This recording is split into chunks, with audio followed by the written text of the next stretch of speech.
Yeah, yeah, yeah. Let the Bible speak. Don't speak for the Bible. Open the book and let's have a revival. It's about the truth. It's about survival. Return to the basics. Get back in the Bible. Hello. Welcome back, everybody.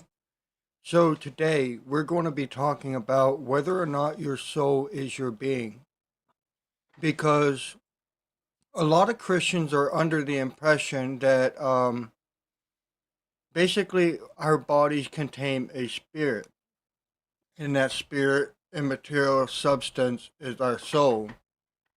That when we were to unalive, our soul leaves our body and goes to wherever it goes after that. There's different interpretations. What I'm going to present to you today is that your soul is your being. And I'm going to do this in different ways. I'm going to actually look at how the word is used in the Bible. And I'm going to look at the verses that actually talk about your soul distinctly from the body. Bring in 1 Thessalonians 5:23, where it's talking about body, soul, and spirit. And address it from that point. This is an open discussion. The question remains, I'm asking people, is your soul your being? People will most likely say no, and I expect that. But what I want to actually show from the Bible is that you could translate soul as being in every single context, and it'll make sense. Well, I can't say it will always make sense because some people might find it surprising. In Leviticus chapter 17, verse 11, that it would say, the soul is in the blood. And if I translate soul as being, I would be saying the being is in the blood. But what exactly am I calling a being? That's the question. Well, a being is that which exists. It's something that is concrete, it's not abstract, something that actually exists and doesn't exist in the mind, conceptually, perceived. It's something that's true, it's something that's real. And this being is able to operate according to what it is. And I'm going to show you in the scripture that everything that lives is a soul. And even in some passages where it talks about your soul as if it is a part of you, like maybe it's your throat or your neck, because I do have Halot on hand and Logos that I'll be bringing up. And I'm actually going to say that I disagree with some of the categories. Now, we must remember that lexicons are developed based on how other languages translates words into our English. Basically, it's a overall review of how that word is translated into our English or whatever language you may speak. But we must remember that's an interpretation. Just because it is translated a way in English doesn't mean that it is true. The best way to identify what a word is to look at the biblical use itself. And the best way to understand what a word is to go back to the first usages of the word. The first usage that we're going to see regarding nephesh is going to be in Genesis chapter 1. And what's interesting about Genesis chapter 1 is animals are called nephesh. Things in the water is called nephesh. Things in the land is called nephesh. during the flood narrative and afterward is talking about all living creatures are nefesh. I'm going to bring up Genesis 2:7. God breathed into Adam, and Adam wasn't given a nefesh. He became a living nefesh. I'm even going to show you a couple of verses where a nefesh is dead. Is translated as body, a dead body.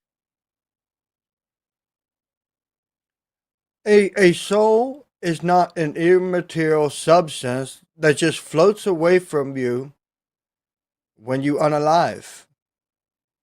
And passages such as Ecclesiastes chapter 12 verse 7, where it says that the spirit goes back to the God that gave it.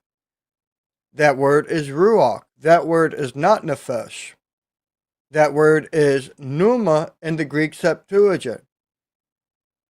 It is not psyche, which is the Greek word for nefesh. When they translate nefesh into Greek in the Septuagint, it's psyche. Psyche and pneuma are not the same thing. This English word soul comes with a lot of traditions that did not develop from the Bible. Now, what started me on this journey is Trinitarians frequently try to import metaphysical categories into the Bible because if you had to go with the Bible alone, you would not be able to make Jesus God without contradictions. Serious troubles arising. So they got to import metaphysical categories in the Bible. So what I decided to do was take their categories, take the definition of their categories, and see if the Bible already has that category filled. What I'm going to show you today, and feel free to hop up here, TikTok, YouTube, this is an open discussion. Is your soul your being? What I'm going to show you today is in the Bible, the soul functions as what a Trinitarian would call a person. A person acts and experiences, not a nature. And regarding creatures, we're going to leave God out of the equation for a second. Regarding creatures, a person is a being, which means beings act and experience. Hello there, welcome, Vander Von Doom. Hey, How you doing? all right. And about yourself? I'm doing well, Let me turn up my volume here a little bit because I can't hear you well, but I have my volume way low on the computer. That's cool though. So, do you have any thoughts on whether or not your soul is your being? Well, there's no direct evidence of a soul existing in science. Not a single scientist will tell you that. Well, let me show you something in the Bible that would Well, actually the Bible's show. not an academic source. Excuse me? It's not an academic source. Well, if you don't want to talk about the Bible and soul, I don't know why you're here. Now, Well, I'm here because there's no evidence of a soul, and I yes, wanted you to see there if you is, could and prove you that to me. you reject the evidence. If you want to be an atheist, go to hell. That's fine. The Get off Bible my is- panel. I don't have time for you hard-hearted people, and I will not tolerate it. Now, if you're going to reject a Bible, all right, so there's no evidence of a soul. Where do you get the concept of what Christians, Jews, and Muslims accept as a soul? You're going to get it from our books. So you're going to have to go to that book and see what they're calling a soul. And that's what I'm doing with Christian when I pose the question, is your soul your being? We're going to go to the book and see what a soul is. Is there evidence of a soul? Absolutely. Because if you let the book define what a soul is, there's obvious evidence. You're looking at me, right? Do I exist? All right, so let's go to our first piece of evidence. Let's go to Genesis chapter 2, verse 7. It says, excuse me, let me see who's trying to come up here on TikTok. And, bro, you're not coming back. You're rude, disgraceful. You have no rational. You came with hostility and hate. The Bible that you don't believe in says not to cast my pearls before swine like you. So let's let the Bible speak. Genesis 2 7 says, the Lord God formed man of the dust of the ground and breathed into his nostrils the breath of life, and man became a living soul. So a human being is a living soul. That the fact that you're talking to me is evidence that a soul exists. And the Bible defines what a soul is. You can't say that something doesn't exist, sir. I see your satanic laughter. I'm muting you so you can get bored and just run away. Thank you. So, you can't say a soul doesn't exist if you don't even know what a soul is. I do exist. I promise you that. And I am a soul. I am a being. And that's what I'm proposing to you today. That your soul is your being, your existence.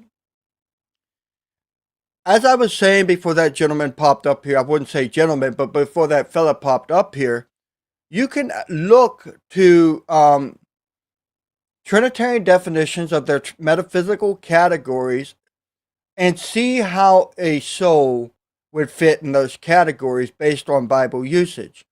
A person acts and experiences. A creature who is a person is a being. Therefore, a being acts and experiences. Sorry, I'm looking over there. I'm trying to bring someone else up here, depending on who this person may be. And let me give you another example. Hello, Batted Billy. I'll be right with you, okay? Let me go to Ezekiel, or how about this? Let's go to Leviticus chapter 5. All right, so I'm reading here, and it says, if a soul sins, a sin is an action. It's a verb. It's to miss the mark. According to Trinitarianism, it is a person that acts and experiences. So here we see a soul doing the role of a person. This is a nephesh, the Hebrew word nephesh. And it's talking about a creature, a human being. And I'm only staying in creaturely metaphysics. I'm not going into that, God metaphysical realm of Trinitarians that's chaos, okay? A soul is a person, a soul is a being, being does act. Your soul is your being, your existence, your person, yourself. With that said, I'll go ahead and say hello, Battered Billy. Thank you for your patience. What brings you up here? The Bible is not an academic source. You don't get to use that and say. So obviously, I got a atheist troll today, but that's fine. Now, before I get back on topic, I want to say that atheists actually do believe in God, brothers and sisters, because look at this guy. He would not have anything. He has nothing better to do with his life except to attack what doesn't exist in his mind, which actually shows that he believes in God, because why would you waste your life on something that doesn't exist? He actually hates God, and it's manifesting in his behavior. So I'm going to get back on topic. Go ahead, keep changing accounts and coming up here, and I'll keep muting you and dropping you. You're going to run out of accounts. And Bill Butler, welcome back. Not now. Should have tried a different name. Wow. Yeah, well, I'm glad you got 100 accounts. I'll just start blocking them all now. TikTok. Gotta love them. Let me see. I'm sorry. I'm trying to block this dude's accounts. He doesn't need to be here. Why die while you need to understand? Let's see that. It says, why die? Why you need to understand. I don't understand your question. It looks like a two. Oh, it doesn't say why die. It says you die. You die. Why do you need to understand? Jesus, no. I don't fully understand the way you're speaking. Probably because, and I'm going to take a guess in this, because when I try to speak Greek, Hebrew, Spanish, the word structure is a little different in that language than I'm used to. So I think you're trying to structure your words based on your own language. So I don't understand what you're saying even if you're saying English. Sorry. Maybe type into Google and ask how to say it, copy and paste it in English. I'll better understand your question. Shalom, Adam. Long time no see. Adam, is your soul your being? That's the question today. Open discussion. Now, let me move on to another verse where people try to import the Greek idea of what a soul is into the Bible. In Ecclesiastes chapter 12, verse 7, it says, "Then shall the dust return to the earth, and as it was, and the spirit shall return to the God that gave it." This word here is ruach. This is not nefesh, but people seem to think that the ruach is your soul. If you were actually to go to the Greek Septuagint and look what the word is that they translated into Greek, ruach to Greek, you're going to see that it is pneuma. Now, another passage that people want to bring up is 1 Thessalonians chapter 5, verse 23, to say that you exist of a spirit, soul, and body, and the very God of peace sanctify you wholly. And I pray your whole soul, your whole spirit, your and soul and body be preserved blameless to the coming of our Lord Jesus Christ. I bring this verse up to you because there's a distinction between spirit and soul. This word for spirit here is this word spirit here is pneuma. This is the word used in Ecclesiastes 12:7. Yet soul is the Greek word psyche, which is the Greek word used for nefesh. What's up with all these haters?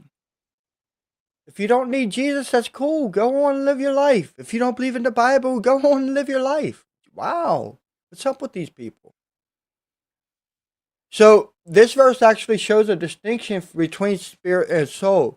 So in Ecclesiastes chapter 12, verse 7, what actually ascends to God is not your soul, but rather your spirit.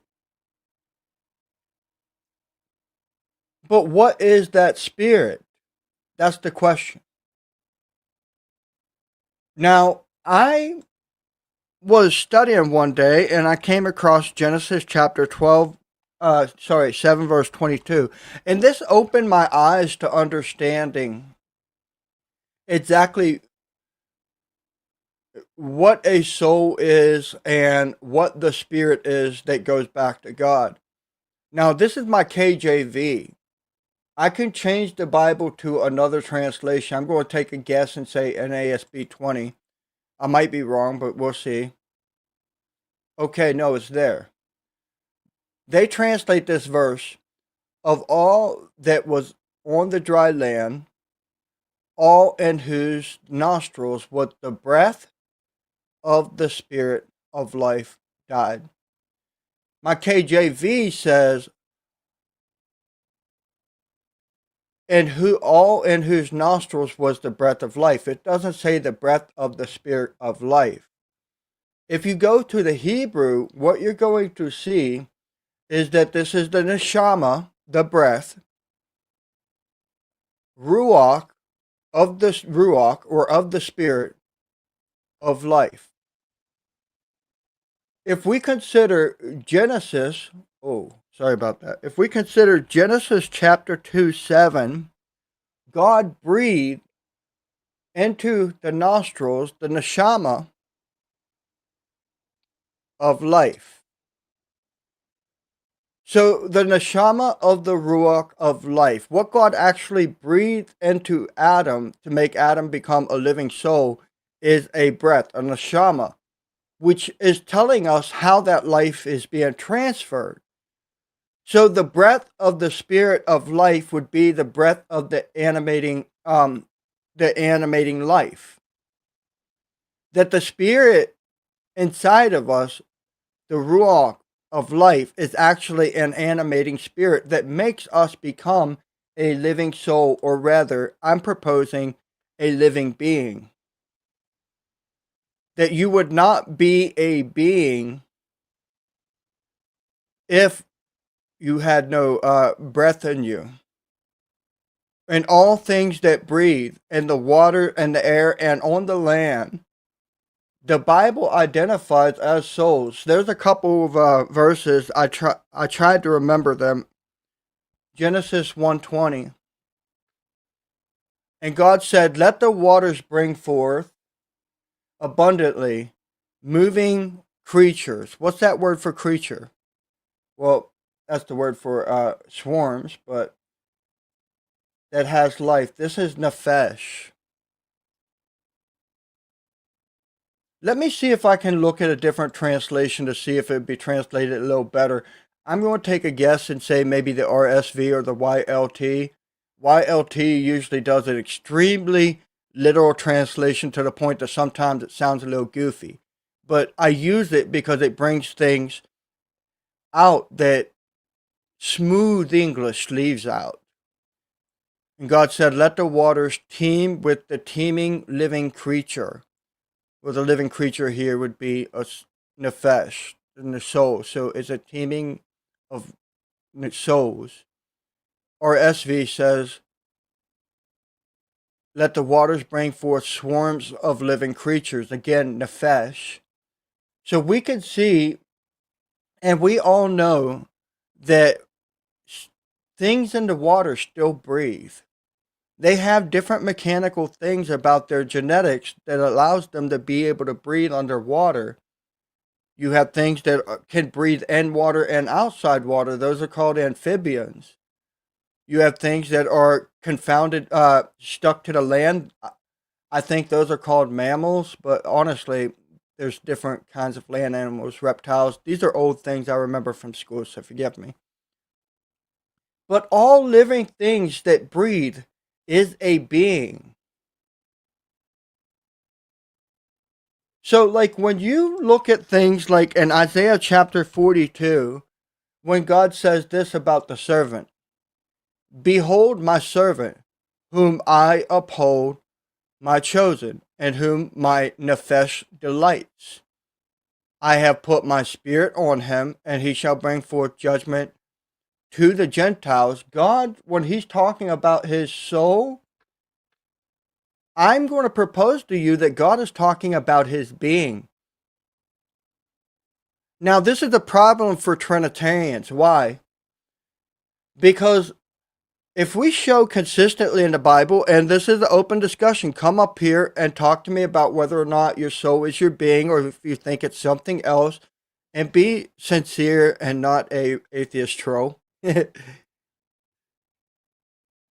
This is a problem for Trinitarians because God is talking about himself as one soul, and this soul delights. It has pleasure. These are things that happens to a person, which is actually showing that God is one person here in the context. As I said earlier, I started my journey trying to show Trinitarian metaphysical categories are already defined in the Bible, to keep their categories out of the Bible. Now, there was a gentleman recently, his name is I Am Maximus, and he brought up the fact that this is anthropomorphical language, where God would speak as if he was a person, like a human, though he is not a human. And I had another gentleman on a panel with me. His name is Refining Exegetics. I suggest you go subscribe to his YouTube channel. His name is Jared. And he posed this question because I'm still green in some areas. I'm still growing. I didn't know exactly what anthropomorphical language means. But basically, when you speak as a human, but he posed this question. He said, if that's anthropomorphical language, what is it anthropomorphical language of? And that's a great question. Because when God talks about his hand or his arm, he's going to be talking about his might, his strength, his power. To talk in anthropomorphical language still has a meaning. So my soul means something. What is it?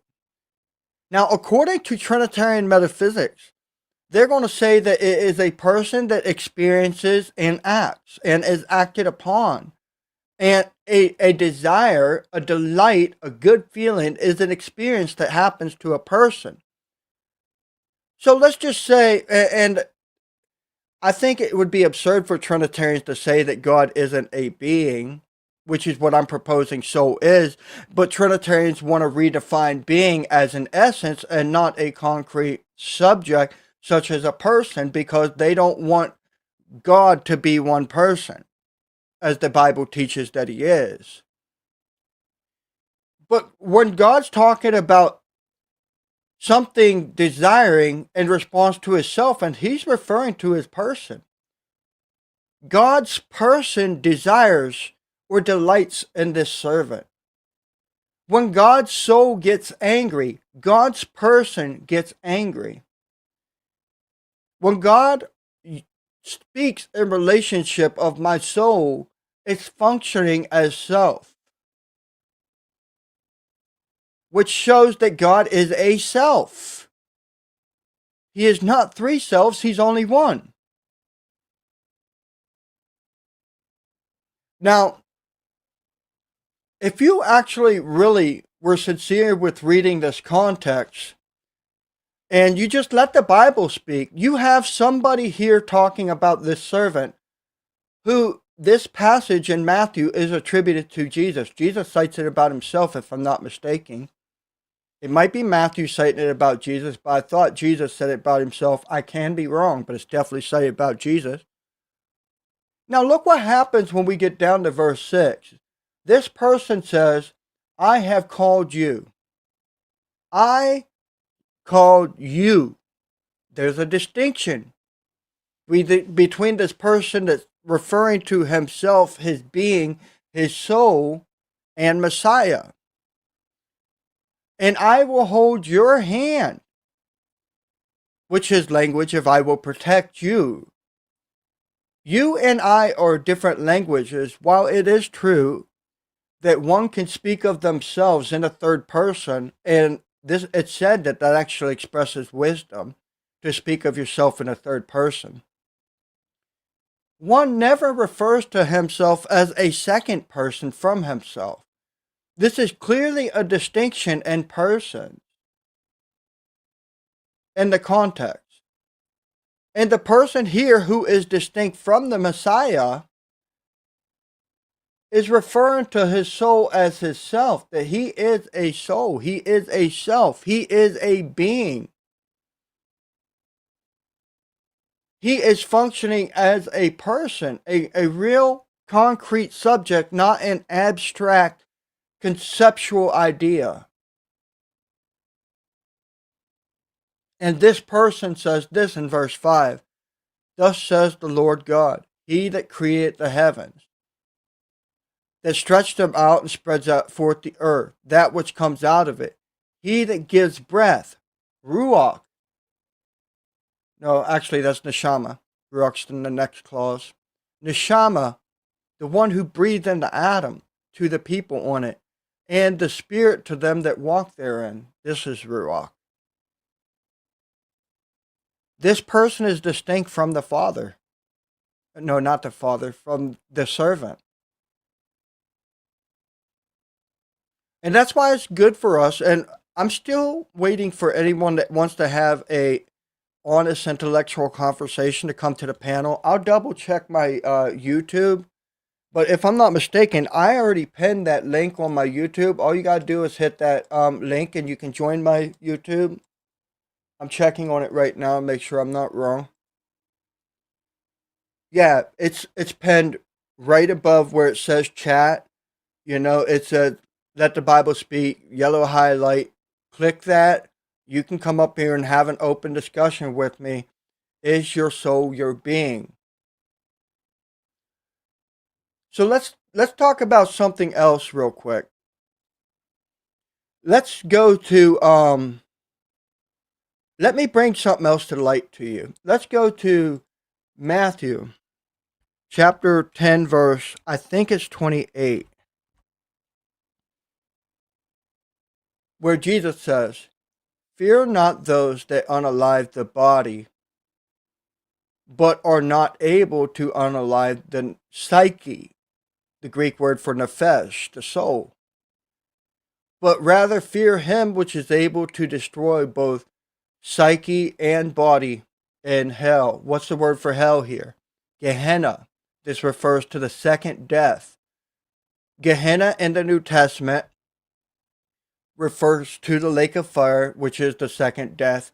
Hades refers to the grave. Everybody goes to the grave. Everybody goes to Hades. This isn't the Greek concept of hell. But Gehenna is reserved for those that have rejected God. That's the second death.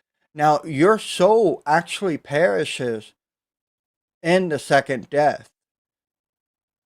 So there is a death after death. The first death is the body. The second death is the soul.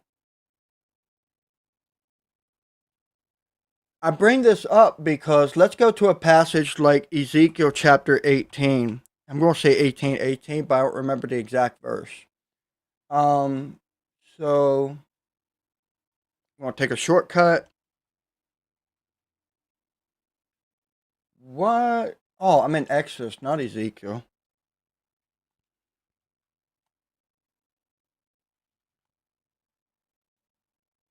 Why am I in Ezekiel 10? I guess I just can't hit the right numbers today or the right keys. All right, let's try this again. All right, all souls are mine. That's a good passage. Ezekiel 8:4. Behold, all souls are mine. As the soul of the Father, also the soul of the Son is mine. That soul that sins shall die. Is death an experience of nature? An immaterial subject? Well, thank you very much, Tavish. Is death the experience of an immaterial substance or a person? Do persons experience death? Yes, persons experience death, even in Trinitarian metaphysics. But we see that God is saying all souls are mine, meaning all persons are mine. The soul of the Father, the person of the Father, the person of the Son, the being of the Father, the being of the Son. When we're talking about created things specifically, Trinitarians will agree. They change when it gets to God. But a Trinitarian will agree a person is a being and creatures, which is what soul is being defined as. It's the being. These things are beings. But that soul will die. I come here because I want to show you something. Jesus talks about a death of the body and a death of the soul, which is two deaths. What is being communicated in this passage? If the soul is dying in the second death, these ones here in this context will perish in the second death. This isn't talking about a earthly bodily death that would happen because of the coming Babylonians. See, God brought the Babylonians against people because of the sins of Manasseh, but God, being merciful, still gave them a way out. He said, serve Babylon and you will live. This is your last chance to be obedient to his voice. All who are obedient to his voice will live. This is your last chance. So if you are not obedient to his voice, this is talking about the perishing of your soul regarding the people in the context. Because Jesus shows us there's a death of a body and there is a death of the soul. But and I'm trying to share with you that a soul is a being. This is talking, and a soul is that which exists. This is showing that you will no longer exist in the second death. And I've always held to that, not because of personal conflicts about a mean God punishing people forever, but there's context that shows that, like in the second death, you die out of existence. You die out of existence because this is the destruction of your existence. This comes after the death of your body. But note that it is saying that the soul sins. Means your soul, your being, your person doesn't exist ever again in the second death. Now, it's a Trinitarian assumption that God operates under a different category than creatures. It's an assumption that God is not a personal being, a single person being. That's an assumption that they can't prove. Those categories doesn't exist in the Bible. And if we properly understand what a soul is, and again, I invite you guys to come up and answer the question, is your soul your being? You're able to disagree. You know, there's a saying, the best way to get better at chess is playing someone better than yourself. I can reason with myself all day and have a bulletproof plan. But perhaps one day I come against somebody that has a better understanding than me to show me the errors in my way. So, welcome, Max. I welcome you to try to show me that whether you agree that it is your being or is not your being. I'll go ahead and give you a chance to respond. It depends what you mean by being. Biblically, your being is you as a whole person, not just your soul, as we see in Genesis chapter 2. But I don't want to interrupt you. I want to listen further what you've got to say. All right. Let me check something real quick here. I want to check, and I'm going to turn up. Wait, actually, that's the wrong one. I'm going to turn up the volume a little bit. I had you turned down, so I couldn't hear you very good.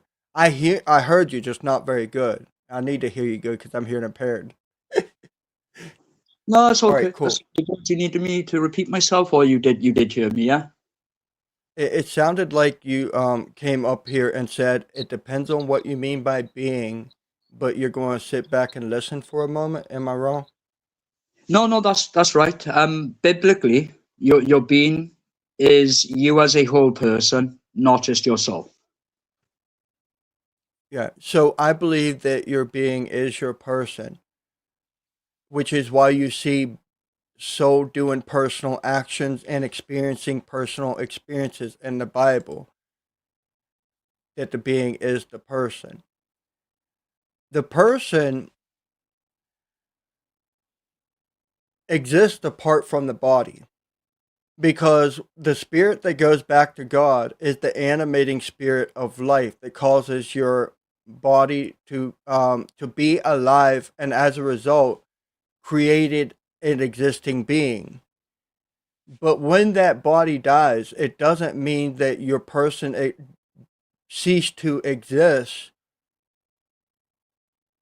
It just means that body dies. And the passage I brought up about the death of the body and the soul is showing that there would be a second death for your existence.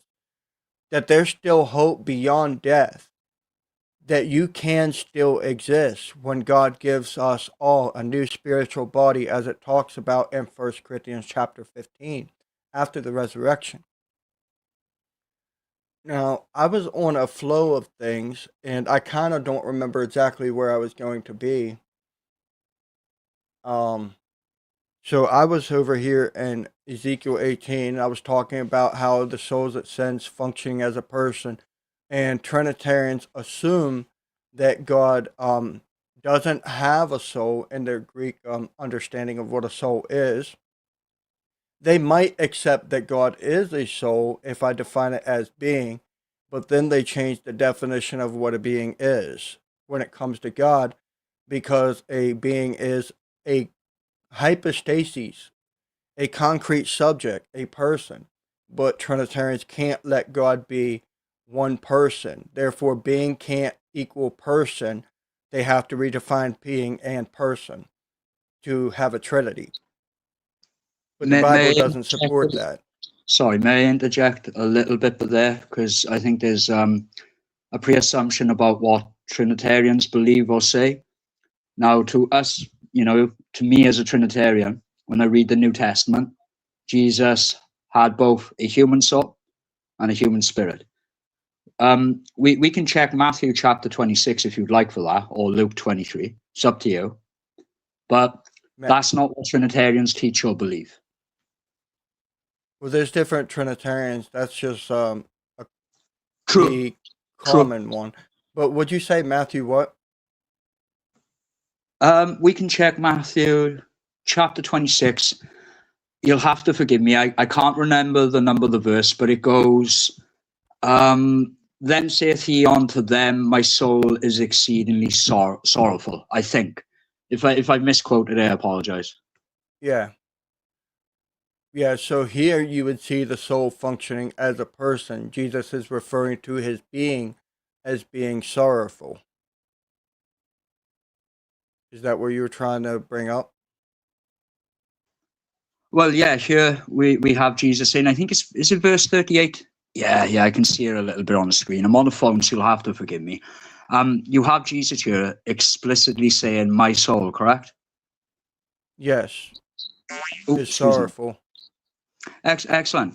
Could we jump to Luke 23 for a minute, if that's okay? Yeah. If that's cool, if you don't mind. Crap, wrong button. Yeah. So what are you looking for here? I think it's either verse 45 or verse 46. And when Jesus had cried out with a loud voice. Ooh, great point. This is a good one. It's not 45 or 6, but I'll be able to find voice. I have a way that I can search keywords on the page. I think Might it is actually verse be the wrong 46. chapter. Yeah, Luke 23, verse 46. I'm positive. No, you're cool. Yeah, this is definitely the right chapter. In verse 46, so Jesus cried out with a loud voice and said, Father, into your hands I commend my spirit. Thus, and saying that he gave up the ghost. So before I address this, what exactly are you trying to say about it? Well, I'm showing you the human spirit and the human soul of Jesus. Just like we see in John chapter 19, where it says he bowed his head and gave up the ghost. That is his spirit. I think this is important, right? Because this is showing that Jesus was fully human with a true human nature that includes a human body, a human soul, and a human spirit. And at the same time, he remained fully divine, right? But in the indication I'm understanding here, that there's a separation from the body and the spirit and the soul. Because remember I stated to you previously, to be absent from the body is to be present with the Lord. So in conjunction in regards to what you're saying, because I think you're still at the same position, do you think that being and body, or body and soul, are the same thing? Being and soul, body and soul are the same thing, and they don't separate. What I'm proposing is that your soul is your being, and your being is your person. What I want to show you here is that this is not your soul, because what he commends to God is actually the Greek word pneuma, which would be ruach in Hebrew. And the ghost that he gives up is, I thought that would be pneuma also. Let me see what this word. Actually, I think that that's referring to breath. To expire, give up the ghost. It means from pheno, pheno means to breathe hard. So to breathe from, to expire, is to give up the breath or the ghost. But again, going back to that context, the spirit he actually gives up is the pneuma. But what Jesus has that is sorrowful is wrong word, is psyche, which are not the same words. And from Hebrew to Greek, they translate nefesh to psyche and ruach to pneuma. So there's a distinction between these words, but people are conflating them with the same meaning. So what Jesus is actually giving up is not a soul. He's giving up the breath of the ruach of life, the breath of the animating spirit. Yeah, that would be Genesis chapter 2, wouldn't it? And the Lord God formed man out of the dust of the ground and breathed into his nostrils the breath of life, and man became a living soul. But what you notice there in Genesis chapter 2, right? It's not saying that Adam received the soul as though, how can I say, the soul were a separate being. It says man become a living soul. Exactly. Man became a living soul, which is a person. A person is one who experiences life and death. This is a being. A man is a being. He doesn't receive a soul. He becomes a living soul. Another verse that would be interesting to consider is we got Numbers 6:6. Let me copy that link. And Leviticus 21, verse 11. We'll minimize this. Both of these verses regard to the soul as being dead. Crap, wrong button. What was I going to ask there quickly then? Could you give a little bit of context there from me for a minute then? I am, because No. honestly, I don't. Sorry, go on. I need to formulate my question. I do apologize. No, you're cool. So, like, in our English, it translates nefesh as body, and they're assuming that you're not supposed to come to a dead body unless you become unclean. His father, his mother, his brother, his sister. And we know, according to Jesus, that there is a distinction between body and soul. Bodies die, souls die. Paul puts a distinction, body, spirit, and soul. What I'm actually proposing here is that these souls, the ones that you're not supposed to come against, are dead souls regarding. They're probably not godly people, and that's why they could be unclean. And he's talking about, he stresses it to the intimacy of even to your nearest of kin, your mother, your father, your brother, your sister. That's what I'm proposing on this here. Kind of irrelevant and kind of just thrown there in there. I could have chose a better time to bring that up. But Yeah, you're okay. I was wondering if I could pose something to you. I'm trying to remember what I was going to ask you and I forgot in the moment. You made a good distinguishment between body, soul, and spirit. Just as 1 Thessalonians chapter 5 says, I think, and the very God of peace sanctify you wholly. And I pray, God, your whole spirit, your soul, and body be preserved blameless unto the coming of our Lord Jesus Christ. If I misquoted that, I do apologize. I try to memorize verses as best as I can. I just need a clarification here. You're not saying these are different beings, are you? The body, the soul, and the spirit. Yeah, I'm saying that they refer to different things. Now, we got to consider something about the context that's important. It says blameless. So you're able to blame these things. So they got to be concrete things. Well, I don't want to say concrete things, but they got to be able to be judged. And Paul's talking about sanctify you wholly. So these things would make an entirety of you. So what would these things be? So the soul and the body, we already say that there's two deaths. So these are definitely distinct. That I'm proposing soul means your being, and the body is basically the vessel that your being inhabits or is while that vessel is alive, that once that vessel is unalived, your soul still lives, but it can be thrown into the lake of fire, the second death. So, what is the spirit here that can be judged?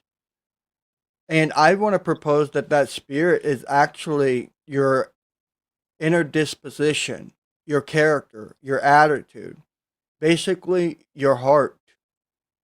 Whether you have your outward deeds and you have your inward man. Your outward deeds, you can walk the walk and talk the talk. You can honor God with your lips, but your heart be far from Him. That would be in regards to your body and your soul. But the heart that's far from God, that's crooked and full of iniquity, I'm suggesting that's your inner disposition. The spirit here would be your inner man. And like, I'm not trying to get you in a gotcha moment, but it sounds like you're saying in that aspect and that understanding that the body, the soul, and the spirit are three beings in that aspect.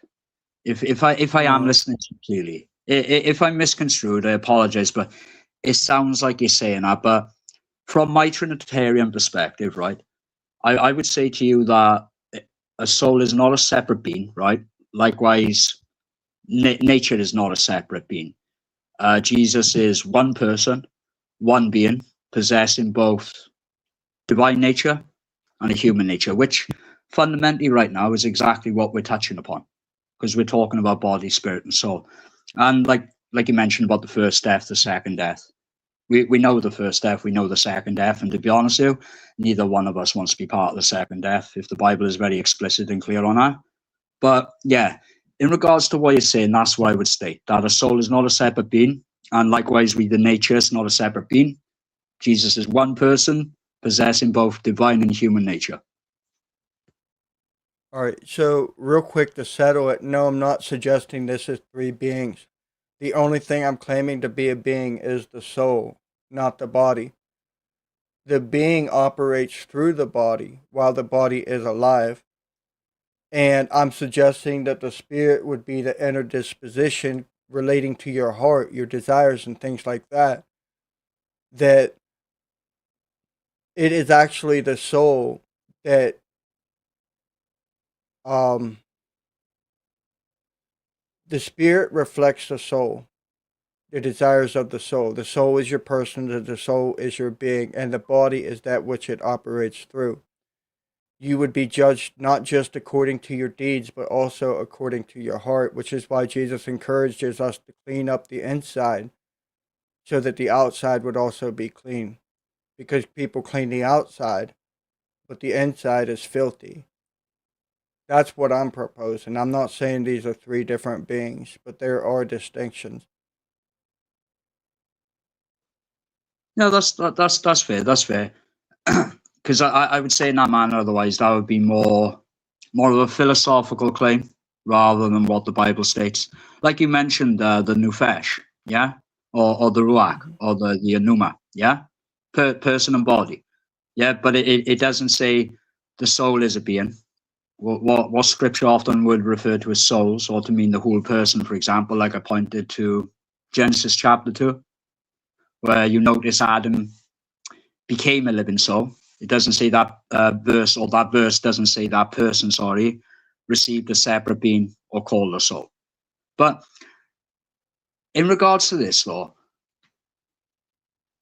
can I ask you a question, Jesse? Does your spirit or your soul leave your body when you die?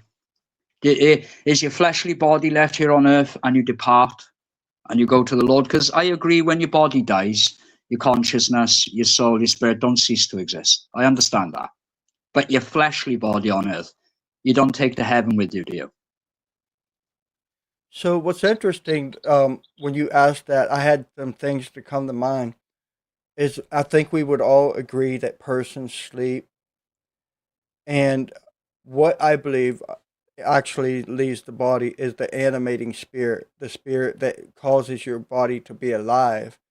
The breath of life is how God conveys that life to us.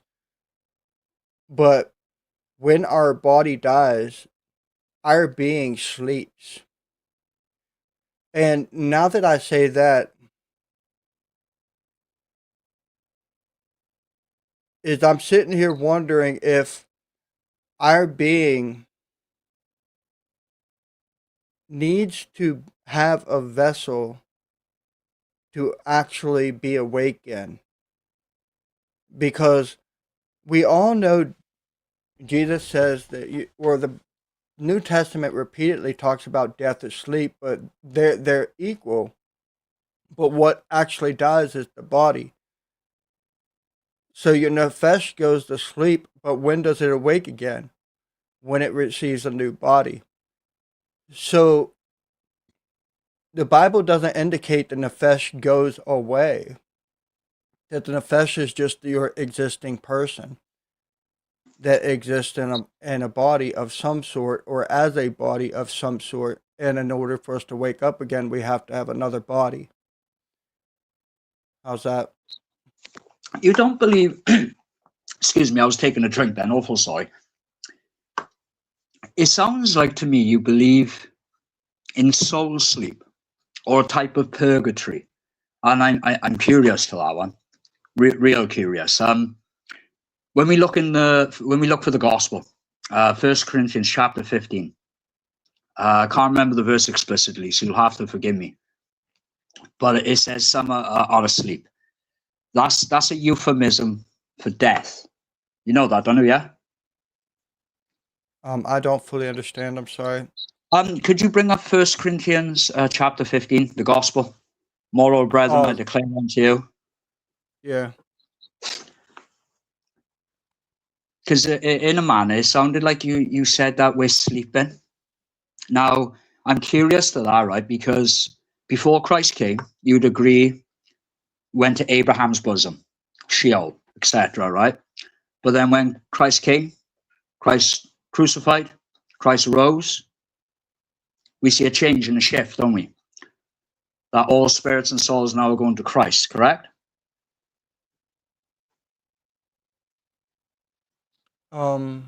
What was that last question? I was barely following that. Sorry, I do apologize. It sounded I was like trying to get to the scripture that I thought you were actually talking about. You said Christ died, rose, and then you posed a question. 1 Corinthians chapter 15. If you keep going down, I think it's verse 6.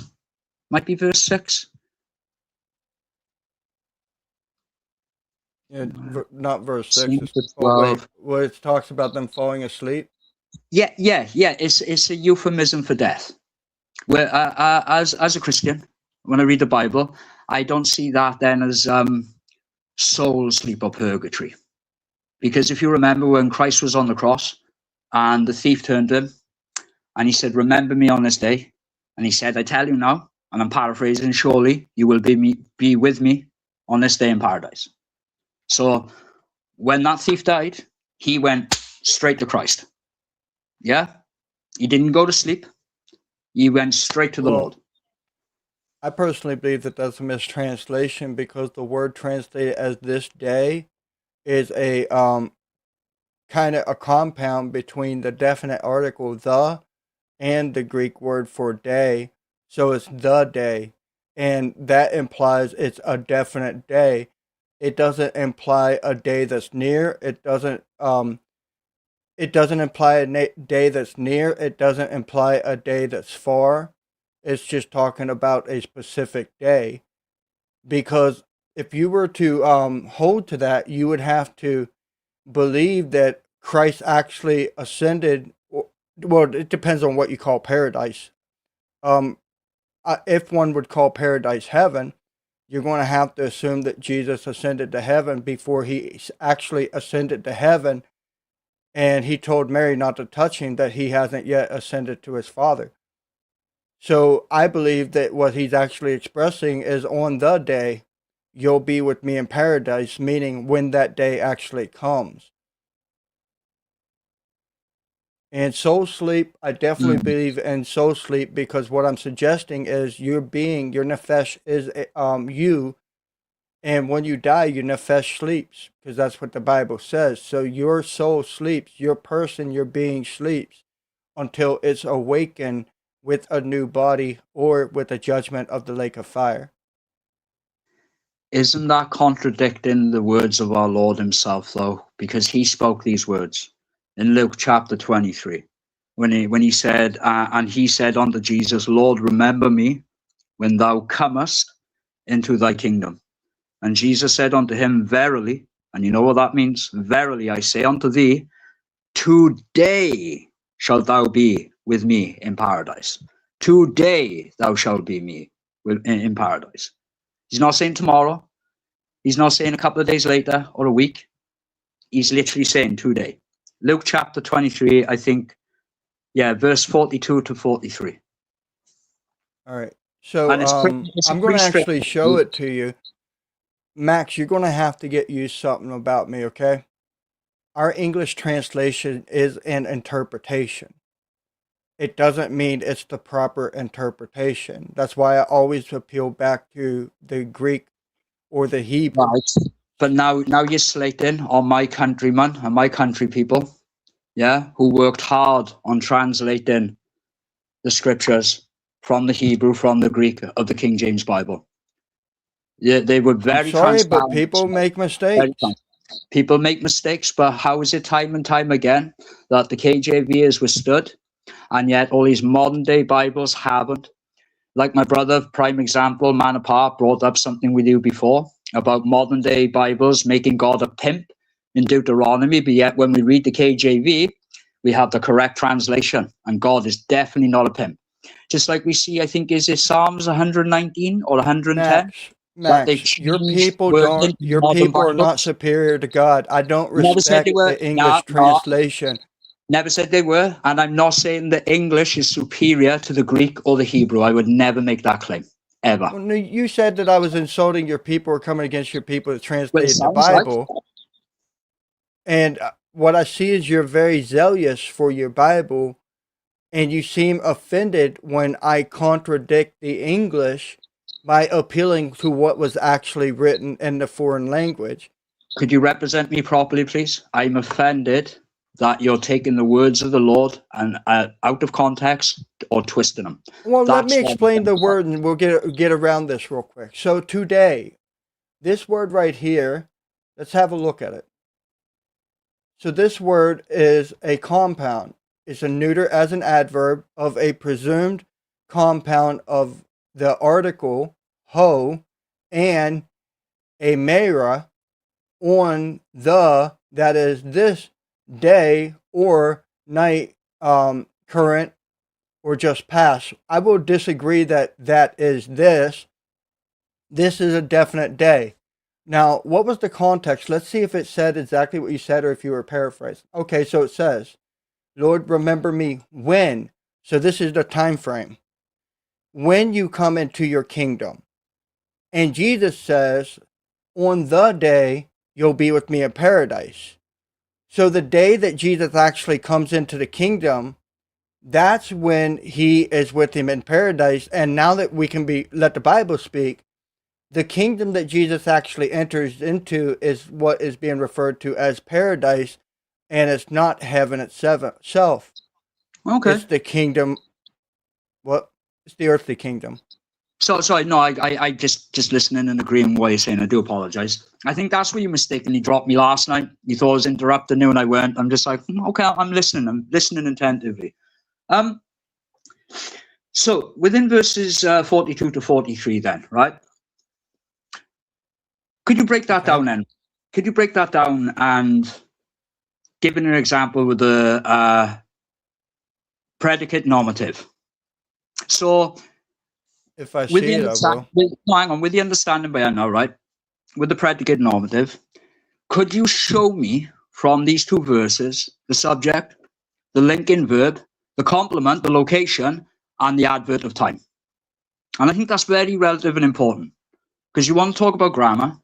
And I think it's reasonable for me to ask. Nominative is a sentence. These verses aren't one sentence.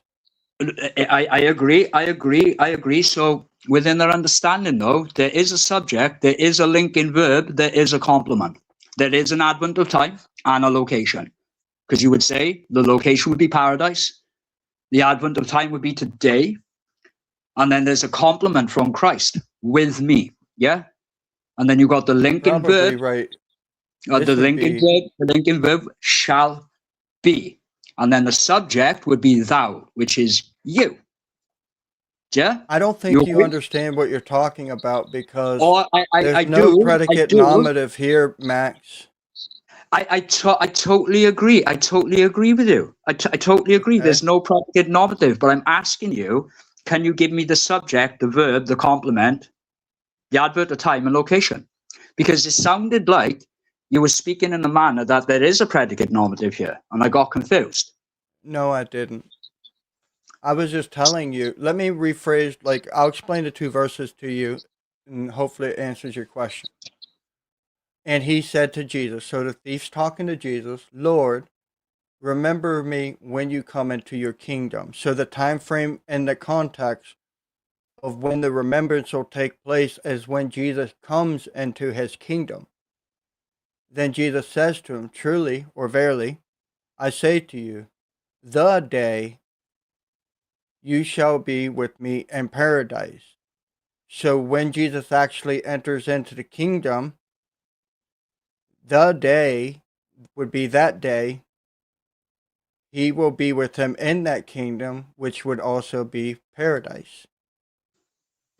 See, now you kind of answered your own question, Blair, because when I'm reading that and when you're reading that, if Jesus didn't mean, or if Jesus did not mean today, you will be with me in paradise, why did he place today in the promise? And why does the rest of the New Testament describe believers departing to be with Christ?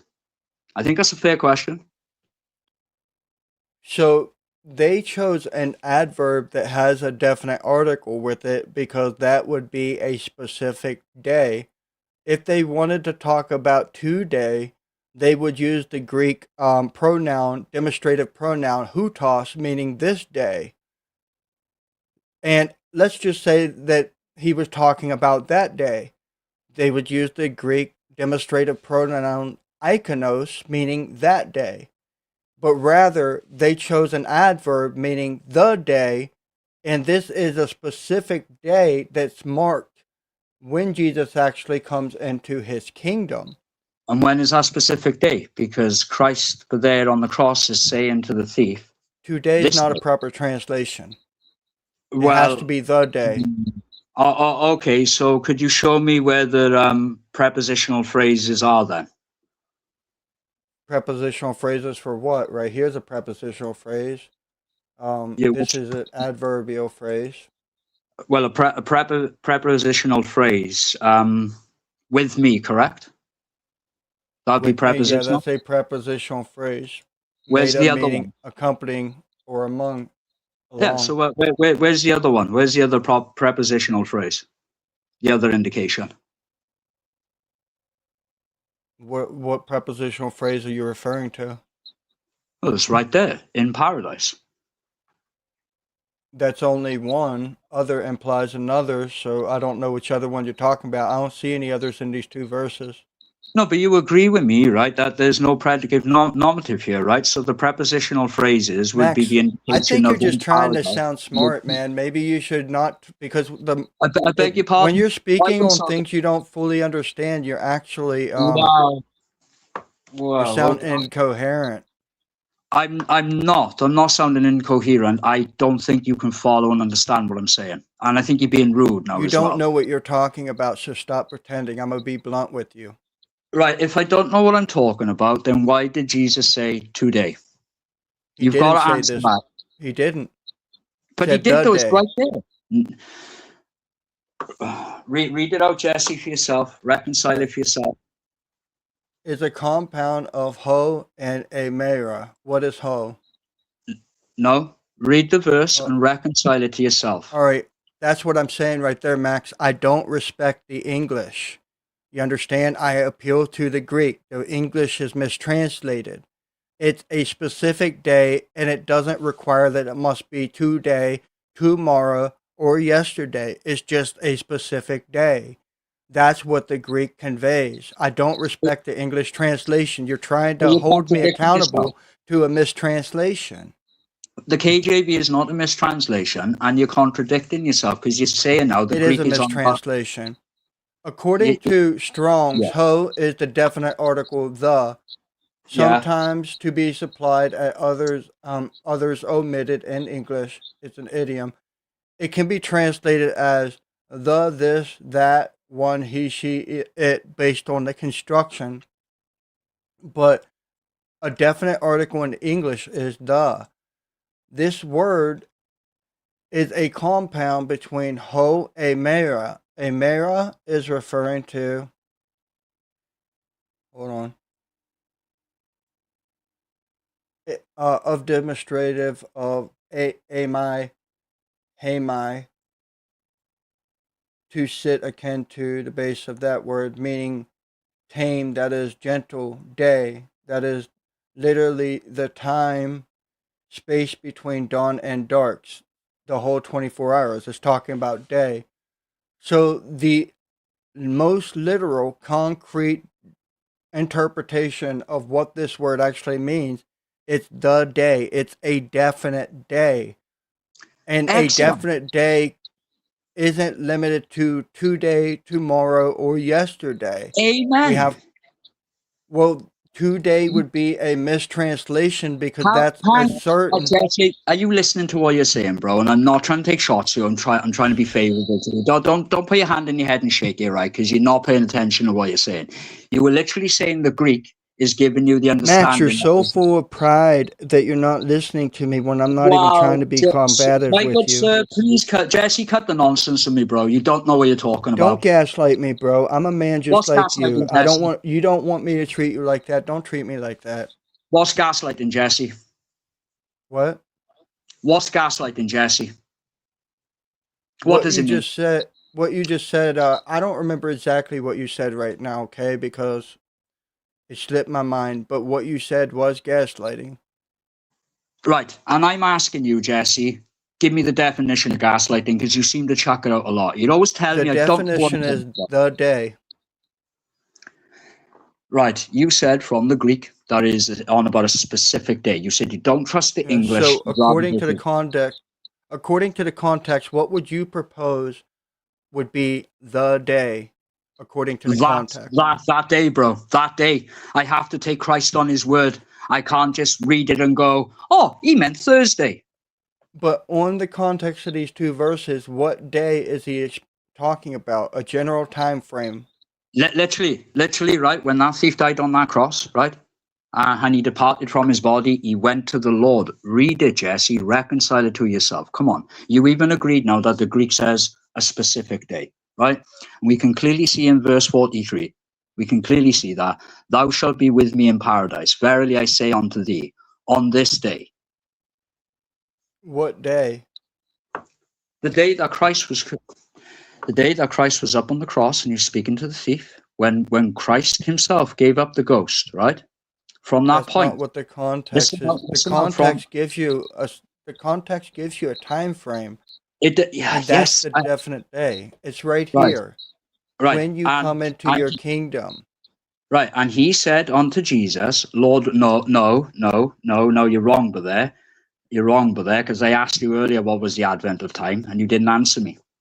And he said unto Jesus, Lord, remember me when thou comest into thy kingdom. And Jesus said unto him, Verily, I say unto thee, today shalt thou be with me in paradise. Most straightforward reading, but there. And Jesus promises. Hang on. Is the context talking about when he comes into the kingdom? Yes or no? Jesus, listen to me and I'll answer your question. Right? Jesus promised the repentant thief on that very day he would be with Jesus in paradise. Right? And that would be when Jesus comes into the kingdom? I know what you're doing, Jesse, and you're not listening to me, are you? What Max, is the advent? I'm gonna let you go, bro. I'm sorry. So Max, you gotta learn to be humble. Like was really trying to have patience with you. You've got to learn to be humble. The context is when you come into your kingdom. That is an adverbial phrase of time. So the day, the definite day, would be referring to the day that Jesus comes into his kingdom. So Jesus replies, "The day you will be with me in paradise," and that would take place when he comes into his kingdom. Jesus did not enter into his kingdom the day he was crucified. He entered into the grave. The grave is not Jesus' kingdom.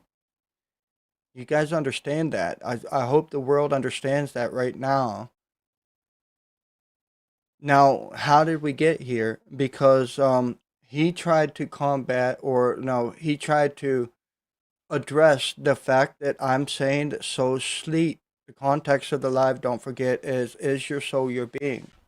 And I believe it is, based on the scripture. And your being sleeps. When the body dies, your being sleeps until it is awakened and given a new body. There will be a destruction of your being. That's called the second death.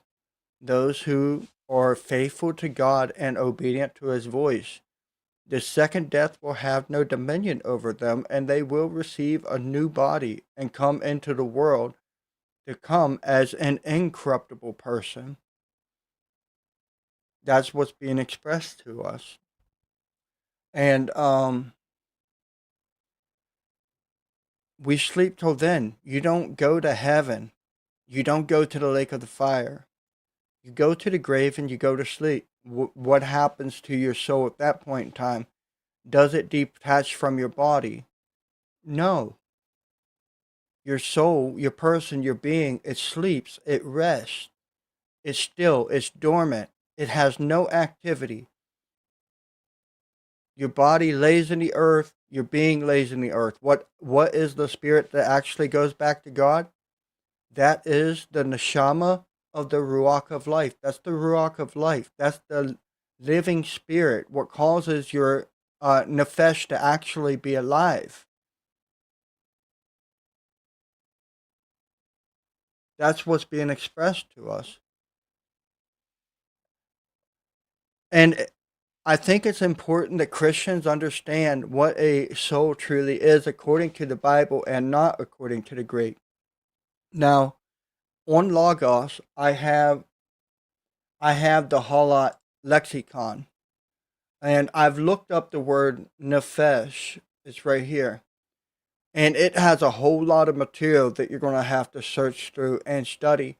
But I want to bring you down to the third definition of this word, or the third use of this word.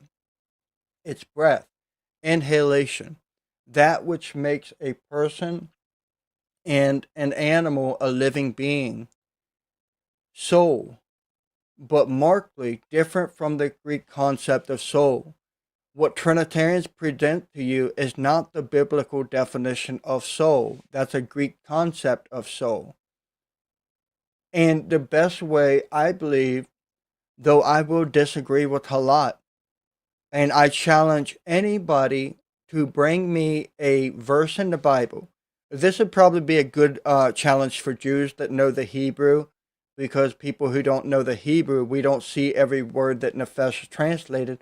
But anybody, I challenge you to bring me a verse in the Bible where I am not able to translate nefesh as being. That it refers to your being, it refers to your person. Now, there are some verses. Let's have a look at some of these verses. Like the first usage, broad usage, would be throat. Nefesh means throat. So let's look at a couple examples. We have Isaiah 15, verse 4. Let's go to the Bible and see what that looks like. Let's just see if we're able to translate it as being or throat. Isaiah 15, verse 4. It says, "And Heshbon shall cry, and Elele, their voice shall be heard even to Jahaz. Therefore the armed soldiers of Moab shall cry out. His life shall be grievous to him." This word for life here is nefesh. So his being will be grievous. What about this voice? That's kol. Kol means voice or sound. I'm just going to look and see if I see nefesh anywhere else. And in the KJV, it actually translates, well, here's a nefesh. This is No, that's a different word. It almost no, that's a mem. What am I doing? Sorry. This is a noon, a pay or a fay, I think, and a seen or a sheen, and a vav. So this is a nefesh of him, and in our Bible it translates as life. So you already seen a difference between the halat. They're translating as life, but can I translate this as being? Let's have a try. So their voice will be heard even to Jahash. Therefore the armed soldiers of Moab shall cry out, and his being shall be grievous to him. Means he's going to loathe himself. He's going to be in such tremendous fear. It's an expression of his being, his own self, his own person is going to be grievous to him. We got a Mr. Tavish up here. What brings you up here, man? Do you want to step up to the plate of the challenge, or what's your thoughts? Can you hear me, by the way? Yeah, You can't hear me. I hear you. Sometimes my earbuds kind of don't work. But anyway, yeah, I appreciate you letting me up I think here. my ears need pop because my meter is in the red for Max, and I had trouble. And you go on. Yeah, yeah, I don't. I kind of agree. I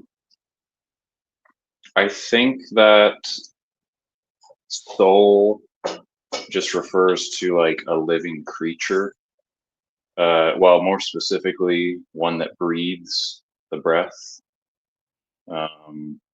Because in Genesis 1, sea creatures and land creatures are all called nephesh, souls. So it's not exclusive to humanity. So I think to say that soul always means like a human person, or it refers to like our being as if, or as a whole sort of entity. I don't think that's quite right. It is close though. All right. So, do you think that animals are beings? Yeah. Do you think God is a being? Yes. So one thing I want to disagree with, and it's not you, it's actually a common definition that a soul is a living creature, creature meaning a created thing. So I don't think we should refer to a nefesh as limited to creatures. So it is a living being would sound better. What do you think of that?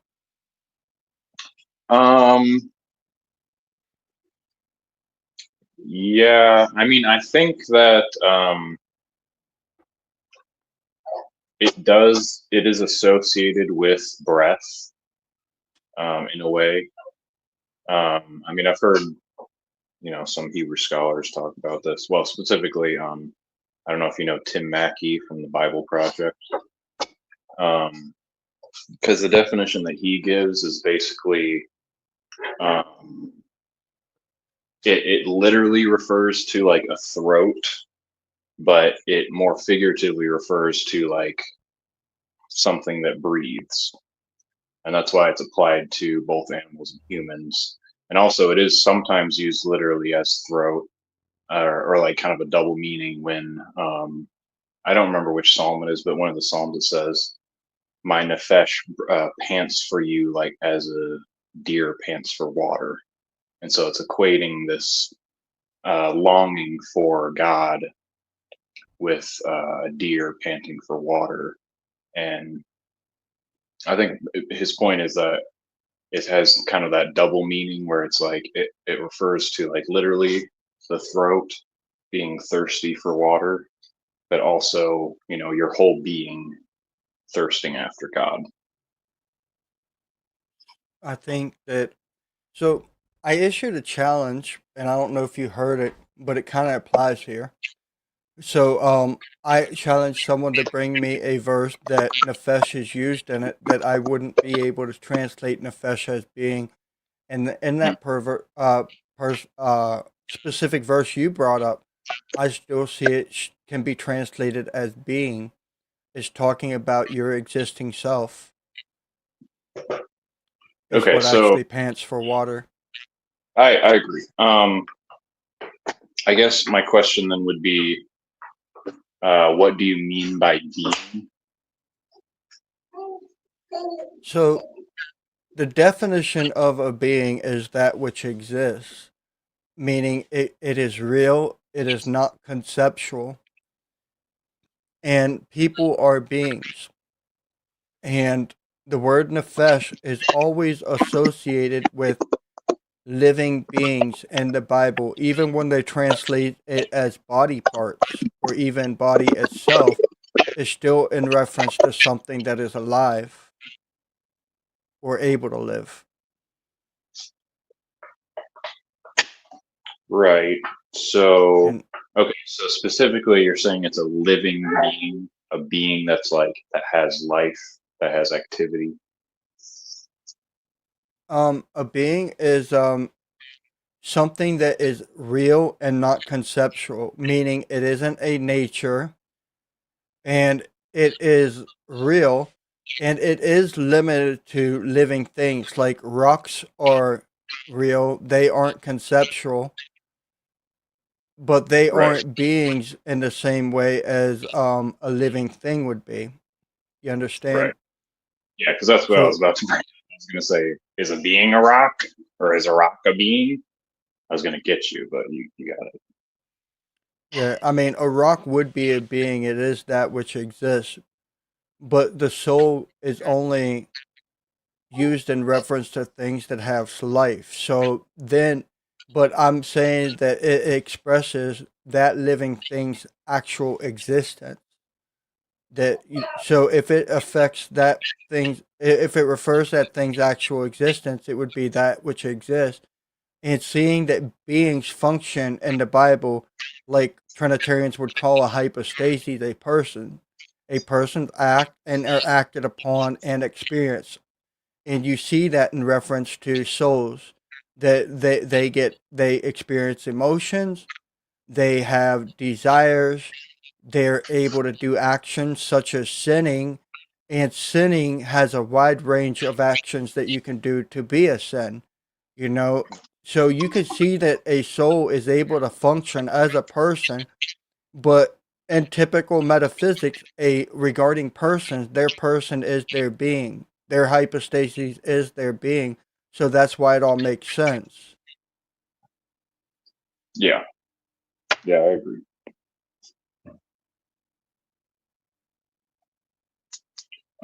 I also think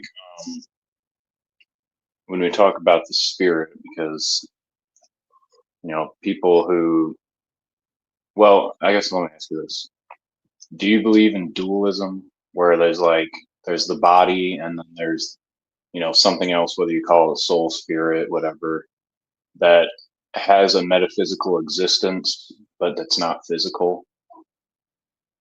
So, based on things that's happened during this live, I think what I'm growing to accept is your being is your existing persons, and it is only awake inside of a vessel, which would be our body, which would be why when you die, you you go to sleep. The you is actually your nefesh. The you is not your body.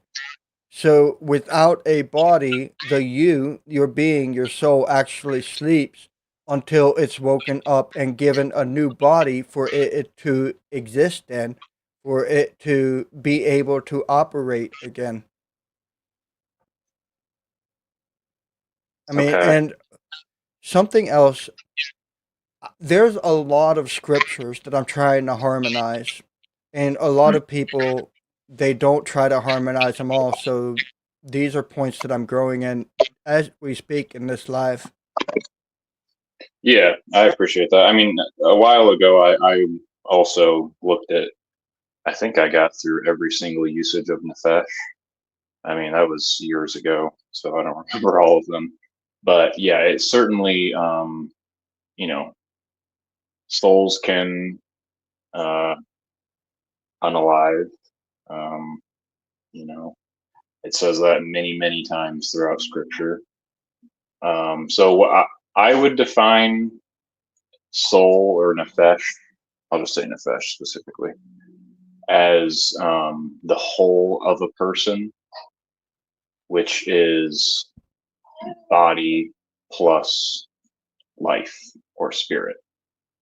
So it's not as if I don't personally think that the soul has any kind of real existence. I think it's more like it's a concept which we refer to refer to the whole of a person. So the whole of a person can unalive when the body stops and the breath leaves.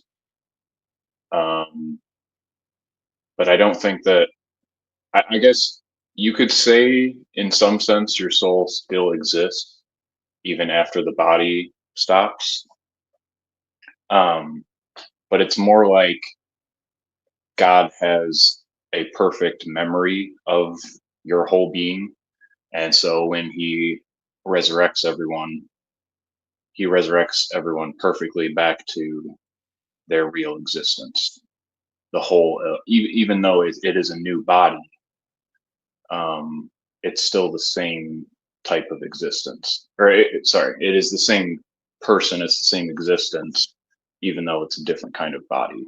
But I do think that our identity is very much tied to our bodies, because I think that the mind, at least, is a extension of the brain. And my evidence for that would just be when your brain gets injured, your personality can change. There's several stories of, like, one of the famous ones is a railroad worker got like impaled by a spike through his brain and lived. And after that, he was basically a completely different person. So his brain was, traumatically injured, and his personality radically changed. So to me, your mind, which I guess is slightly different than your soul, is very much tied to your brain, your body, your physical existence. I think that we agree in a lot of areas, but we do differ in some places. So I wanted to put this verse on the screen. I don't know if you heard me talk about it earlier. Jesus says, "Fear not those that unalive the body and are not able to unalive the soul, but rather fear those that fear him that's able to destroy both soul and body in Gehenna, which would be the second death." So we can clearly see there is a distinction between the body and the soul, and I believe that the soul is you, is your existence, is your person, and you exist apart from your body, which is why they can unalive the body, but they can't hurt your existence. They can't hurt your person. They can't hurt you. And God can give you a new body and reanimate you again. But he's also able to take your soul and cast into the lake of fire, which would be the second death. So I don't believe your body is you. I believe your body is a vessel in which you are able to exist, uh, to operate in, basically. And without a means of operation, you're inactive. So I believe your soul is you, your being would be asleep, dormant, which might be why Jesus refers to death as sleep, because it's going to be a dormant state before the resurrection. And those who are faithful to God receives a new body that they're able to operate again. But those that are resurrected most likely would be resurrected in the old body, because this one is talking about destroying both body and soul, and they would be thrown in Gehenna and not exist again. Your existence is gone. Your person is gone. It's never to be again. And regarding your mind, I don't believe is, if I continue with this line of thinking, I don't believe it's attached to nature, but rather to the soul itself, because you receive your identity based on how you operate, and how you operate stems from your mind, your thoughts, your desires, your pleasures, things like that. So I believe that the mind would still be a part of your being, and not necessarily of nature, because it's what gives you individual personality. Those are some of my thoughts on things. If you want to respond or poke back, feel free. Yeah, I mean, I agree with like almost all of your points. I guess I would just say them differently. I mean, there's a few things that I could nitpick. But so how would you explain why the mind changes when the brain changes? If the mind comes from the soul, which is operating the body.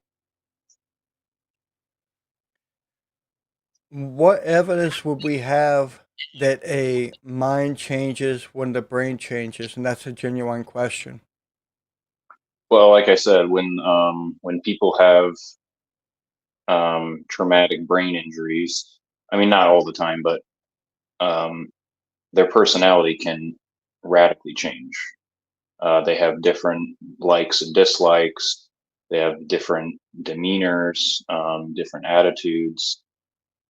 And so I think it's pretty, I mean, I don't want to say it's super obvious, but I think it's pretty clear that we have plenty of examples of the brain being affected in some way, and that affects the person's mind, or the person's uh,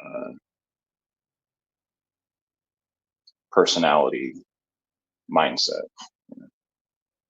Your question is insightful, but I think I still priority mind over brain, because brain gives you impulses, but your mind is attached to who you are, and who you are is the one who actually makes the decisions of whether or not to give into the impulses of your brain.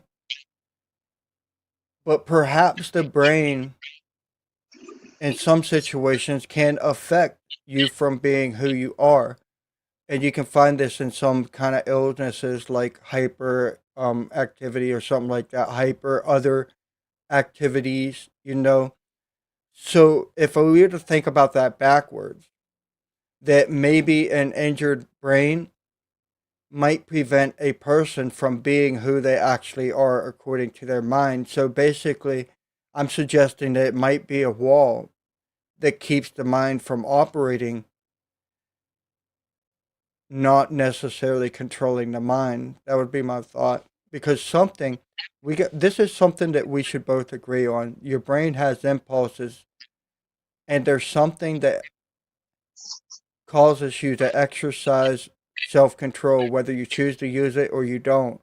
And I attach that to mind. What do you think?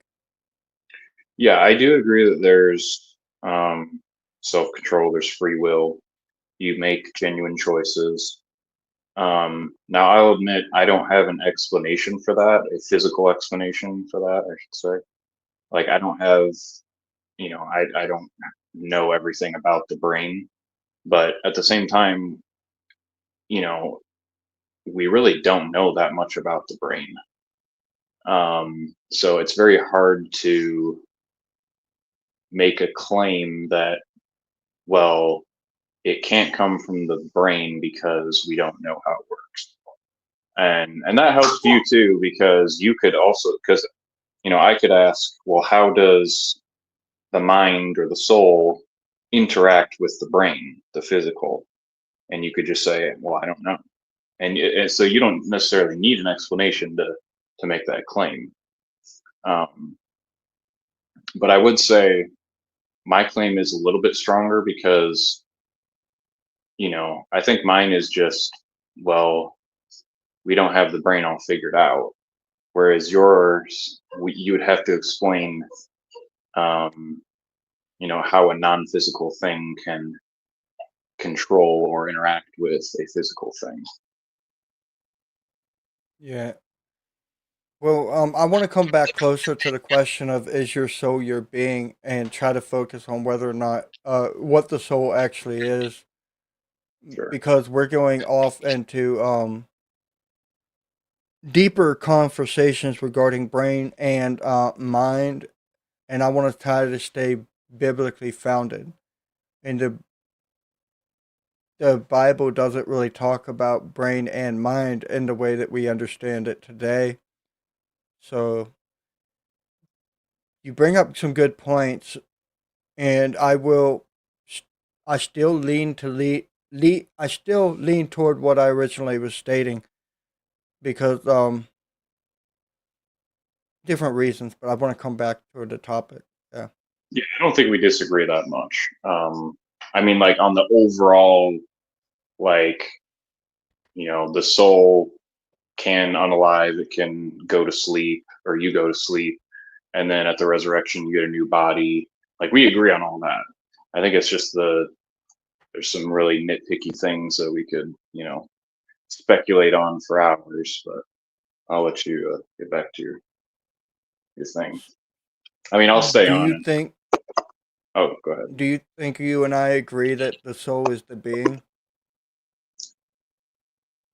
Yeah, I mean, I might define the being a little bit differently. Like, I think that, um, well, I do think it kind of evolved over time. I think in the early Bible, it really does just refer to like a living being, um, something that breathes. And then eventually it kind of evolves into like the whole of someone, the whole of your being, of your existence. Yeah, Because I do think it works over time. I think we're close. We're definitely close on Yeah. that respect. So apparently there's not too many Trinitarians that actually wanted to engage in this conversation today.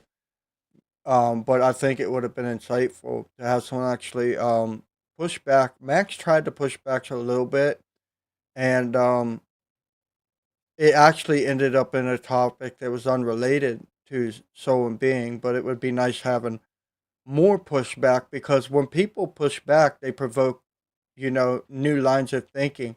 When you're playing chess, you have an offense set up and you're pushing forward, but then somebody does something that has to put you on defense and you have to change up your strategy, but in a way to still push forward. So, yeah, I actually grow off of some of these exchanges sometimes. But I do believe that if we can understand what the Bible says about the metaphysical categories that Trinitarians try to put into the Bible, that would be a great way to keep them from putting them in the Bible. And that's part of what started me on this journey. Yeah, I think that the Trinitarian metaphysics are One second, I'm so sorry. Max, here's a great example of gaslighting. Go ahead. yeah. um, Forgot what I was saying. Oh, yeah, I think Trinitarian metaphysics is absolutely terrible. And I think it is helpful for us to understand it so that we can show how it's silly.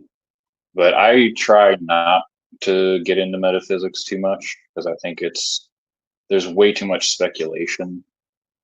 And I think that the Bible, it doesn't really talk, I don't think it's a metaphysical book. Like, it's not a treatise on metaphysics. It's not trying to explain metaphysics. Certainly, there are things that we can draw from it, truths that we can draw from it that would help us explain metaphysics and stuff like that. But I think it is primarily a very practical book, um, showing us how to live, showing us the real interactions between God and man. I just don't think that the authors, I don't think they were trying to explain metaphysics. It's a very practical book. It's a very physical, real book. Like, I guess you could say, like, down to earth. So I think a lot of the phrases and stuff that people point to, there are more basic explanations rather than just jumping to, these crazy, like, supernatural metaphysical ideas. Yeah. Like, Well, for the breath, like, I think that idea comes from, they saw that they knew that when you're breathing, you're alive. When you stop breathing, you're not alive anymore. So this breath that we all have, the way that we talk and breathe and all that, when you swim, you have to hold your breath, but you can't hold your breath too long, otherwise you'll suffocate, all that. Your breath was very much tied to your physical, literal life.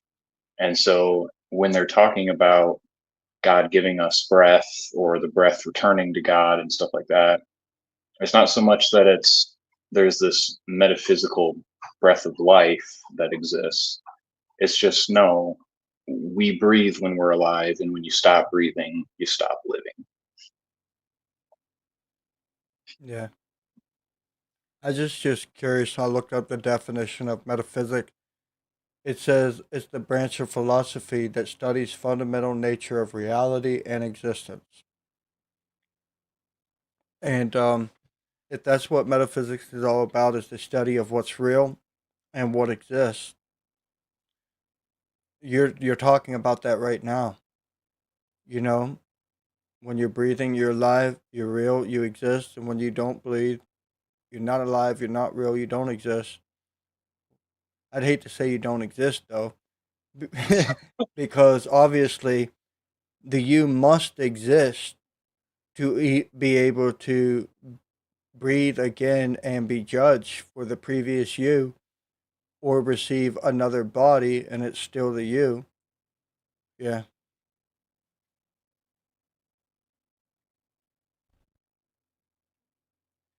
Wow. Narcissism. The guy in the comics, Narcissus. I'm not following the Yeah. comments. Yeah, like it's psychological abuse. That's all it is. And the fact that you have to psychologically abuse someone isn't godly. Whether abuse is a physical, mental, psychological, it doesn't matter. Emotional, it's not godly. Yeah. Yeah. But hey, I think I've said all that I want to say at this time on this live. Would you like to say any further before I close it out? No, I think, well, I'll just say, I think we do need to be very careful when we get into metaphysics and stuff, because there is so much speculation and, oh, this is proper, the nature's proper to the essence, and the body is proper to, whatever, all these phrases that people say and just say with their chest puffed as if it's just the truth. And it's like, it's very hard to actually substantiate those claims. So we need to be careful when we make claims like that, and, you know, try to explain the basic building blocks of the universe of existence. Like, that's a very complicated subject. It's very difficult for us to actually explore that, because, we're just these little little humans. But we can try. There's no hurt in trying. But let's just be cautious when we're trying to make claims of, the explanation of reality. Yeah, I agree. I think if we would just stick with what the Bible says, we'd be cool. Simple as that. So, with that, I'm going to go ahead and close out my live and take a break. I may start another live, not immediately. I'm thinking about maybe doing some stretching, or even going to the gym. Um, um, Probably get some food. But I'm thinking about holding a live on how many persons is Jesus is God. And there's some other things I want to talk about. I think next weekend, you know what? This is something that is really, really interesting. It's too bad not a lot of people are going to hear this, but I'm going to post it, share it. Next weekend, I think I'm going to have a talk with you guys on dating Jesus' life. What I mean by dating Jesus' life is actually using the Bible and using outside the Bible sources based on the Bible to try to date the events of Jesus' life. Because last night I got into a disagreement with someone that was trying to push Michael Rood's, or I think it's Michael Rood's, teachings of 1 year ministry, this, that, and trying to say that verses don't belong in the Bible because he's just trying to sell a book. But I wasn't giving him any foundation on why I'm so firmly standing where I stand. Like there is facts of why it must be one way.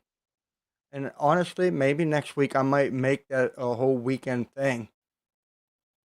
Dating Jesus' life. I'm talking about, when was Jesus born? When did he actually get crucified? What is the exact years these things took place? And when did the Passovers take place? When was Jesus actually baptized? Believe it or not, with a little bit of persistent study, you can date these things just by the information that's in the Bible, coinciding with records of world history. And I think it'd be a good study for everyone. I don't know if you're interested in that stuff, Tavish, but that's something I like to do. Not specifically, but more power to you. I mean, yeah, it does sound cool. It's not something I've really looked into at all. At least like the 1 year theory. I heard someone say that recently. I don't know anything about that, so. Well, it is something interesting, and maybe it would be better hearing it from someone that actually did the work, because doing the work can be stressful yourself. So maybe that's why one wouldn't be interested in doing it. But check this out, for example. Matthew describes Jesus being born in the time of Herod the Great. Luke describes Jesus being born during the time of a census. Herod the Great is supposedly to died in 4 BC, while the census took place roughly 6 AD. So the birth narrative of Jesus Christ and Matthew and Luke have a 10-year gap of inconsistency, and Muslims would want to point this out. But believe it or not, there's something in Luke that shows Jesus was born at the same time Matthew was talking about. But by doing the homework that I did, we're able to show that there is no 10-year gap, and they're both in agreement of the time of Jesus' birth. That's just a quick example that could be a witnessing tool, or a refutation to people trying to say the Gospels are inconsistent.